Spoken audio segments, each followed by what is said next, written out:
तो hello students, मैं हरकेश प्रजापत आपका स्वागत करता हूं आपके अपने इस YouTube channel Harkesh study centre में।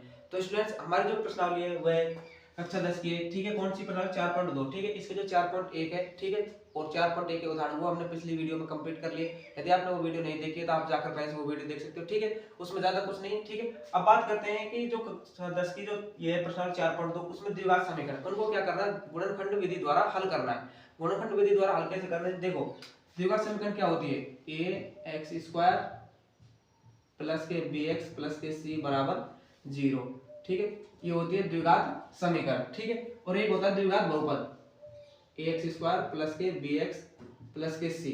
ठीक है, इन दोनों के मूल और शून्य एक ही चीज होते हैं। ठीक है, हमने जो प्रश्नावली 2 थी, ठीक है, सेकंड वाली प्रश्नावली थी, उसमें हमने बहुपद के क्या क्या ज्ञात किए थे?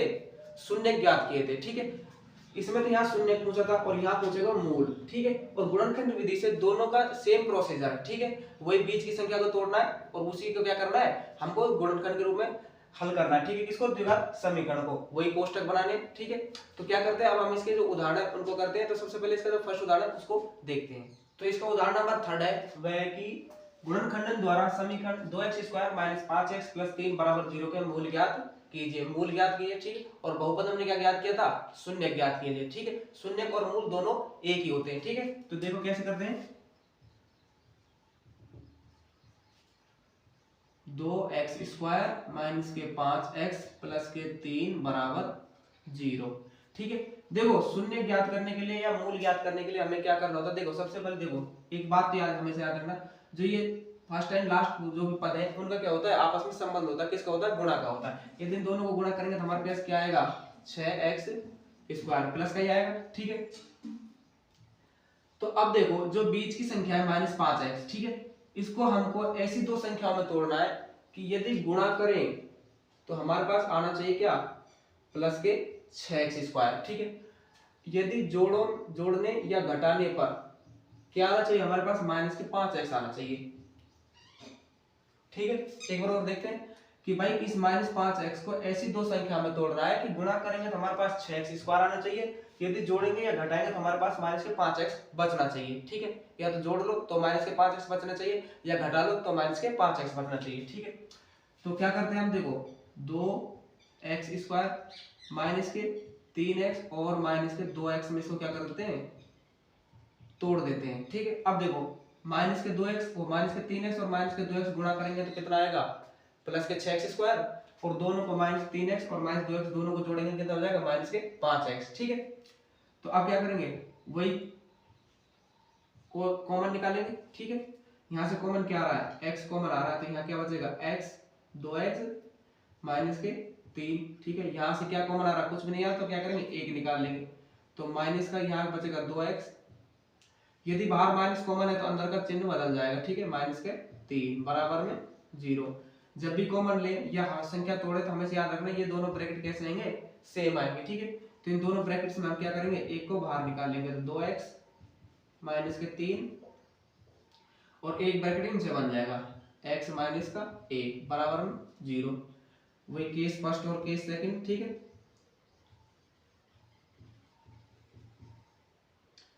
सबसे पहले तो 2x -3 बराबर 0 करेंगे और x -1 बराबर में 0 करेंगे।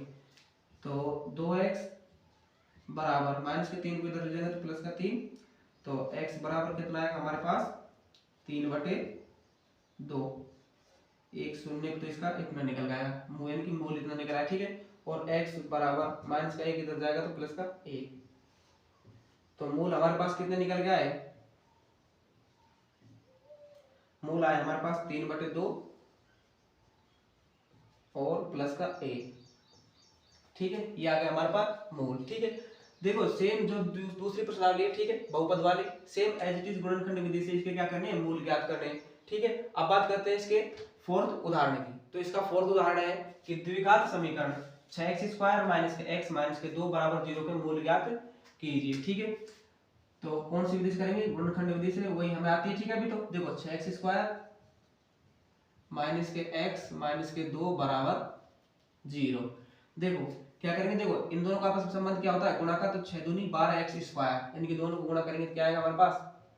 12x²। ठीक है, एक बात तो ये याद रखना। अब बात है कि इस -x को ऐसी दो संख्या में तोड़ना है कि गुणा करेंगे तो हमारे पास माइनस के 12x² आना चाहिए। ठीक है, और जोड़ने पर या घटाने पर हमारे पास -x बचना चाहिए। यदि दोनों को गुणा करेंगे तो हमारे पास क्या आना चाहिए, माइनस के 12x² आना चाहिए। जोड़ने पर या घटाने पर क्या बचना चाहिए, माइनस के x बचना चाहिए। ठीक है, किसको तोड़ेंगे हम, -x को। तो -x को तोड़ेंगे हम किसमें, x² माइनस के 4x प्लस के 3x माइनस के 2 बराबर 0। देखो माइनस के 4x में से प्लस के 3x गए तो माइनस का x बच गया। ठीक है, एक चीज तो कंप्लीट।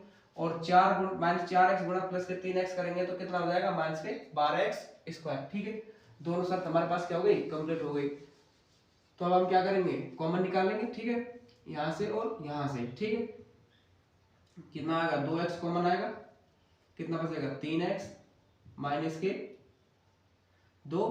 ठीक है, और प्लस के यहां से क्या कॉमन आएगा, 3x और -2, कुछ नहीं आ रहा, कुछ नहीं आता, एक निकाल लेते हैं तो आ जाएगा 3x माइनस के 2 बराबर में 0।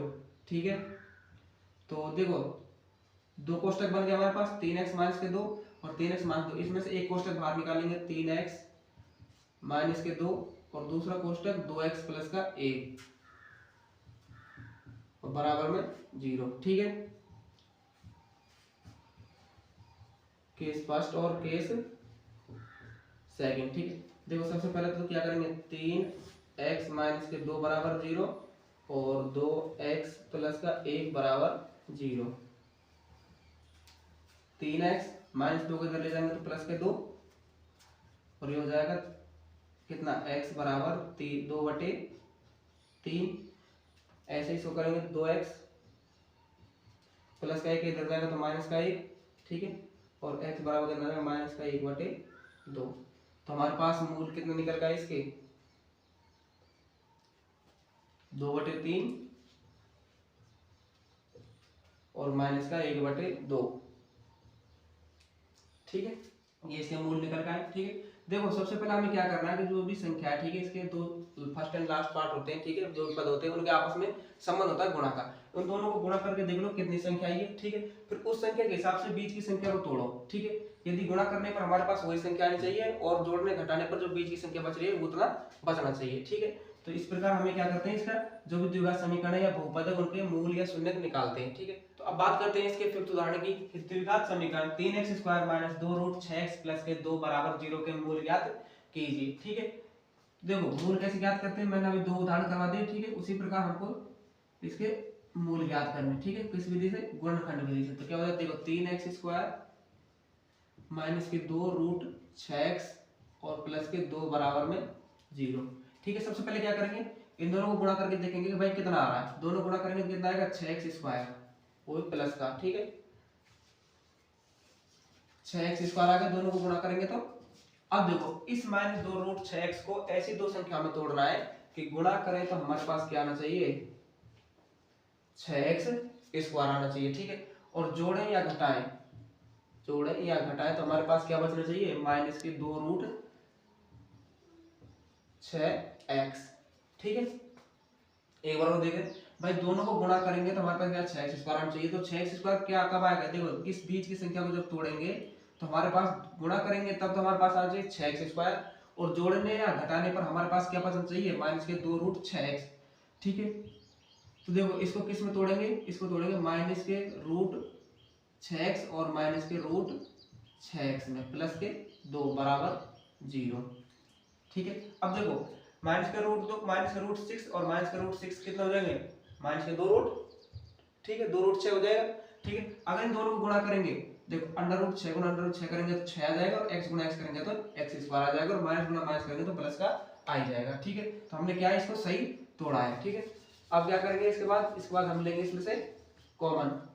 ठीक है, देखो इसमें से और इसमें से। अब देखो कॉमन की बात आती है तो कॉमन क्या करते हैं, कॉमन निकालते हैं भाग देकर। जो भी संख्या बाहर निकालते हैं उसको अंदर में भाग देंगे, फिर बाहर निकालेंगे। ठीक है, तो देखो 3x² माइनस के √6x। अब देखो x तो दिख रहा है इसमें, है ना, x तो कॉमन दिख रहा है, लेकिन इसमें क्या, देखो √6 को हम कैसे लिख सकते हैं, √3 गुणा अंडर रूट 2, ठीक है। और अंडर रूट 3 को सॉरी 3 को कैसे लिख सकते हैं हम, अंडर रूट 3 गुणा अंडर रूट 3, ये बात ध्यान रखना, ठीक है। अंडर रूट वाली में भाई 3 को तो हम लिख सकते हैं अंडर रूट 3 गुणा अंडर रूट 3, ठीक है। और 6 को लिख सकते हैं अंडर रूट 3 गुणा अंडर रूट 2, ठीक है। देख दोनों में कॉमन क्या रहा है, अंडर रूट 3, ठीक है। और तो अंडर रूट 3 हमने क्या निकाल लिया, कॉमन निकाल लिया, ठीक है। तो यहाँ कितना बच गया, अंडर रूट 3 माइनस, ठीक है, एक्स और बचेगा यहाँ पे, ठीक है, माइनस। अब अंडर रूट 6 में से अंडर रूट 3 कॉमन निकाल लिया तो कितना बचेगा, अंडर रूट का 2 माइनस, ठीक है। अब देखो अंडर रूट 6 को तो हम कैसे लिख सकते हैं, ठीक है, अंडर रूट 3 गुणा अंडर रूट 2, और 2 को कैसे लिख सकते हैं हम, अंडर रूट 2 गुणा अंडर रूट 2। तो दोनों में क्या कॉमन आ रहा है, अंडर रूट 2, ठीक है। तो अंडर रूट 2 बाहर निकालेंगे, ठीक है। अंडर रूट 6 में से अंडर रूट 2 बाहर निकाल लिया तो क्या बच गया, अंडर रूट 3, एक्स यहाँ ही, जब अंदर बाहर माइनस है तो अंदर का चिन्ह भी बदल जाएगा, ठीक है। अब 2 में से अंडर रूट 2 कॉमन निकाल लिया तो क्या बच गया, ठीक है, अंडर रूट का 2 बराबर में 0, ठीक है। देखो under root 3x minus under root 2, under root 3x minus under root 2, इसमें से देखिए ब्रैकेट बाहर निकालेंगे, एक ब्रैकेट यहां से बन जाएगा, under root 3x minus under root 2 बराबर में 0, ठीक है। वही केस फर्स्ट और केस सेकंड,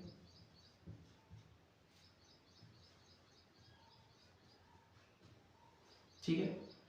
तो अंडर रूट 3x माइनस के अंडर रूट 2 बराबर 0, अंडर रूट के 3x माइनस अंडर रूट 2 बराबर 0, ठीक है। पहले तो यहाँ से हल करते हैं, अंडर रूट 3x बराबर अंडर रूट 2, तो x बराबर क्या आ जाएगा, अंडर रूट 2 बटे अंडर रूट 3, या फिर इसको लिख सकते हैं हम 2 बटे 3 के ऊपर पूरा अंडर रूट, ठीक है।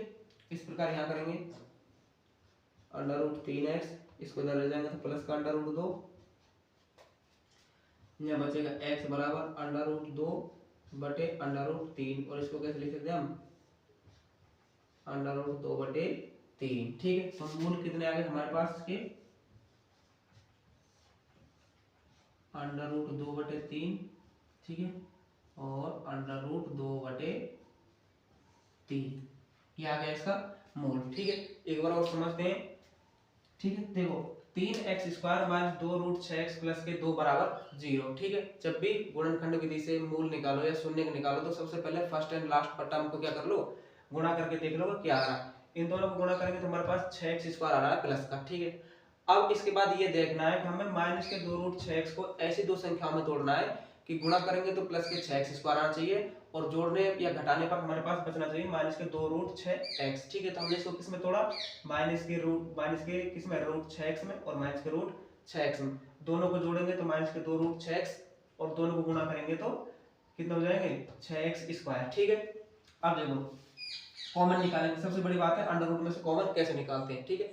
तो हमेशा ये याद रखना, 3 को हम कैसे लिख सकते हैं, अंडर रूट 3 गुणा अंडर रूट 3, ठीक है। और अंडर रूट 6 को कैसे लिख सकते हैं हम, अंडर रूट 6 और अंडर रूट 3 गुणा अंडर रूट 3। अब निकाल लो 3 में कॉमन, क्या आ रहा है, अंडर रूट 3 कॉमन आ रहा है, अंडर रूट 3 कॉमन आ रहा है, एक x कॉमन आ रहा है, ये तो निकालिए हमने बाहर। तो यहाँ कितना बचेगा, एक तो x बच गया, ठीक है, और एक अंडर रूट 3 बच गया, माइनस का चिन्ह है। अब अंडर रूट 6x को हम कैसे लिखेंगे, अंडर रूट 3 गुणा अंडर रूट 2, ठीक है। 3 तो बाहर आ गया तो क्या बच गया, अंडर रूट 2, ये लिख दें यहाँ पे, ठीक है। x हमें हमारा पहले से बाहर है, ठीक है। अब इसी प्रकार अंडर रूट 6 को हम कैसे लिख सकते हैं, अंडर रूट 3 गुणा अंडर रूट 2, ठीक है। और 2 को कैसे लिख सकते हैं हम, अंडर रूट 2 गुणा अंडर रूट 2, ठीक है। अब देखो दोनों में कॉमन क्या आ रहा है, अंडर रूट 2 आ रहा है, तो हमने अंडर रूट 2 बाहर निकाल लिया, तो इसमें कितना बच गया, अंडर रूट 3 ये बच गया, और x यहाँ पे है ही। अगर बाहर यहाँ माइनस का चिन्ह है तो अंदर वाला चिन्ह बदल जाएगा, ठीक है। तो ये अंडर रूट 2 सॉरी 2 में से कितना कॉमन निकल गया, अंडर रूट 2 बाहर आ गया, तो कितना बच गया, एक अंडर रूट 2 बच गया, ठीक है। दोनों ब्रैकेट सेम आ गए, तो एक ब्रैकेट इनसे बन गया, दूसरा ब्रैकेट इनसे बन गया। इसके बाद हमें क्या करना था, सिर्फ बराबर में 0 करना था, उस हमारे मूल निकालने थे, ठीक है। तो ये बात होगी हमारे पास उदाहरण नंबर 5 की। अब बात करते हैं इसके उदाहरण नंबर 6 की। इसके बाद इसका लास्ट उदाहरण है कि भाई इसमें अनुच्छेद 4.1 में दिए गए प्रार्थना कक्षी विमाएं ज्ञात कीजिए। ठीक है, आपको 4.1 में एक उदाहरण दिया है। ठीक है, 4.1 से पहले जब भी प्रश्नावली शुरू होती है ना, वहां पे एक उदाहरण है। ठीक है, उसके जो मेन पार्ट है वो मैंने लिख दिया। देखो उसकी चौड़ाई हमने मानी थी, उसने मानी थी x मीटर और लंबाई थी इसकी 2x + 1 मीटर और उसका क्षेत्रफल दिया था उसने 300 मीटर स्क्वायर। ठीक है, तो उससे बनने वाली द्विघात समीकरण ये थी 2x² + के x - के 300 = 0। तो हमें क्या ज्ञात करना है, इसकी चौड़ाई ज्ञात करनी और लंबाई ज्ञात करनी है। ठीक है, अब देखो ये कैसी द्विघात समीकरण है। ठीक है, द्विघात समीकरण इसको क्या करेंगे, गुणनखंड विधि से हल करेंगे। गुणनखंड विधि कैसी होती है कि भाई इन दोनों को गुणा करेंगे तो कितना आएगा हमारे पास माइनस के 600x²। कितना आएगा 600x²। ठीक है, और अब बात करते हैं कि भाई इस संख्या को प्लस x को ऐसी संख्या में तोड़ो कि गुणा करने पर हमारे पास क्या आ जाए, माइनस के 600x² आ जाए। ठीक है, और जोड़ने या घटाने पर क्या आना चाहिए हमारे पास, प्लस का x आना चाहिए भाई। तो सोचो क्या हो जाएगा। ठीक है, तो देखो कितना आएगा इसका 2x² माइनस के 24x प्लस के 25x माइनस के 300 बराबर में 0। ठीक है, इसके गुणनखंड कितने होंगे, माइनस के 24x प्लस के 25x। 25 में से 24 गए तो कितना बचेगा, 1x बचेगा और इन दोनों को गुणा करेंगे तो हमारे पास 600 आ जाएगा। ठीक है, अब देखो अब क्या करेंगे, हम इसमें से कॉमन निकालेंगे। कॉमन कितना जाएगा, 2 आ जाएगा तो यहाँ बचेगा 2x कॉमन आ जाएगा। ठीक है, 2x कॉमन तो यहाँ बचेगा कितना x माइनस के 12। ठीक है, प्लस के यहाँ कितना आ जाएगा 25 तो यहाँ बचेगा x माइनस के 12। ठीक है, बराबर में 0। अब देखो 2x प्लस के 25, एक कोष्टक तो ये हो गया हमारे पास इसका। ठीक है, और दूसरा कोष्टक ये हो गया हमारे पास x माइनस के 12 बराबर में 0। ठीक है, तो अब वही केस फर्स्ट और केस सेकंड।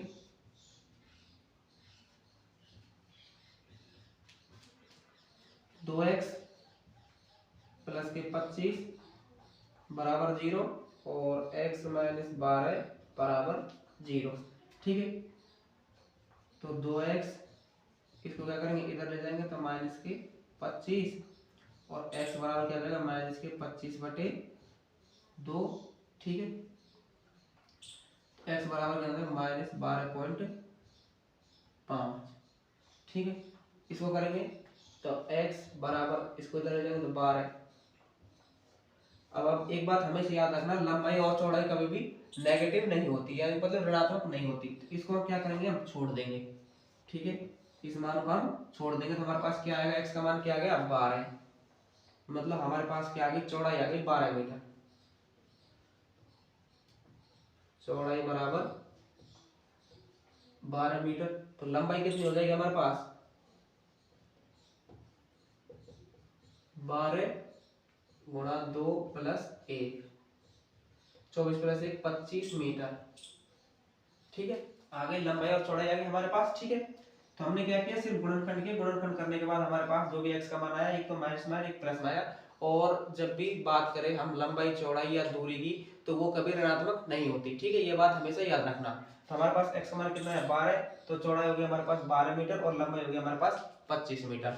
तो यहाँ पर हमारे 4 पॉइंट जो 2 है, ठीक है, उसके जो भी उदाहरण वो कंप्लीट होते हैं। यदि आपको कोई भी पार्ट समझ नहीं आया तो आप हमें कमेंट करके बता सकते हैं। तो मिलते हैं नेक्स्ट वीडियो में, तब तक के लिए थैंक यू।